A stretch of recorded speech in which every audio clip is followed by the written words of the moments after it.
Sam Bomarito is one of many Ole Miss students bracing the shocking cold in Oxford this week.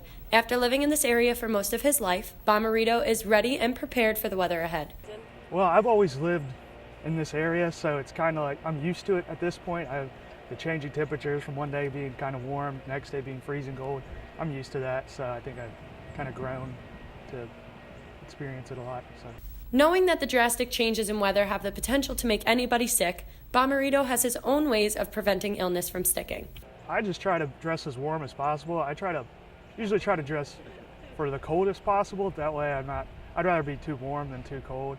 So I try to get layered up and then just expect, the worst.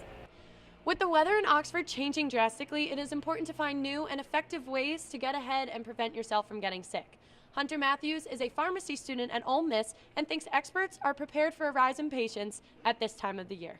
Well, I think the biggest prevention method you should do is definitely get your flu shot. Like, since it's now the peak of flu season, I'd still go ahead and go to like a Red Med or even like the medical center like on campus and just go get a flu shot. It's not bad. They charge a bursar, but that would be the biggest thing I would say that could prevent.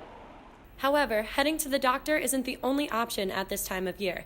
Matthews also thinks the small steps matter and believes early prevention is key. In the back of their minds, but at this point I would think that they're so, like, especially at a school, like a campus, like people get sick all the time, so they're probably used to a big influx of like people getting sick regardless, but I guarantee you they're at least prepared. Students should take advantage of the on-campus health center and focus on ways to support the immune system as the weather cools it down. Kira Bettineschi, NewsWatch, Ole Miss.